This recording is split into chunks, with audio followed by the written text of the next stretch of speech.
Hey third graders, welcome to our purpose for reading today. I can use root words to determine the meaning of unknown words. A root word is the simplest form of a word. It still has basic meaning, and you can use the root word to figure out what the word means. So for example, the boat is unsinkable. It will never sink. If we look inside this word, sink is the root word that can stand on its own and have basic meaning. It's the simplest form of the word. So we're going to look inside, look outside, and plug in. The root word, sink. The prefix, un, means not. So now we're going to look outside. Never sink. That connects. Plug in, not able to sink. The boat is not able to sink. So we are going to complete this workbook page and then use our knowledge in the text. So read the sentence, write the root word on the line, then circle the correct definition. The barking dog was loud. Well, the root word is the word that can stand on its own, the simplest form of the word. Bark.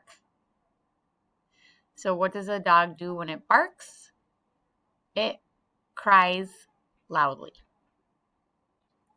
So is A, the outer layer of a tree, or B, a loud cry from a dog? Number 2, the pilot was checking the plane to make sure everything was running correctly. Well, run is the root word, and correctly must mean that it's going to work correctly. So A, moving at a fast pace, or B, working. Our last example together, the pilot thinks the plane is unbreakable. What's that root word? The simplest form of this word?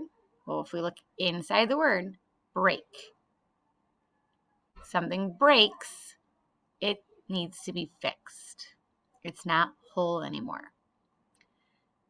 Not, and then able. Not able to break.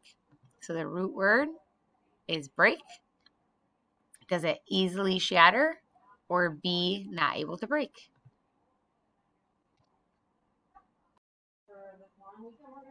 Now that we know that we can use root words to help us determine the meaning of unknown words, we're going to apply this skill to our text. So here I have this word highlighted, possessions. Possessions. So I want to look at that root word. What's the simple word that can stand on its own? So we look inside the word. Possess. Oh, and I see the author use the word possess right up here. So I know many people want to possess my cloth.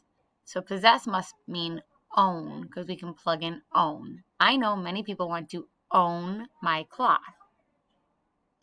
Okay? So if to possess means own, I have to see what would make sense in this sentence. We just use the root word to think of the basic meaning. Yes, it's true that people value your cloth. It is one of their most valued possessions, their most valued items, because you can own items. Let's look for the root word in this next this pink highlighted word. Competition. Well, if I look inside this word, I see the word compete. And I see the author use the word compete down here. Athena is much too busy to come down from Mount Olympus to compete with me. To battle with me? To contend with me? All right, so now let's use the meaning of that root word to help us with this new word, competition. I am a much better weaver than Athena, and I'm sure I could beat her in a weaving. Well, if we're going to battle against each other or contend against each other, what would make sense? Let's see if that makes sense. And I'm sure I could beat her in a weaving contest.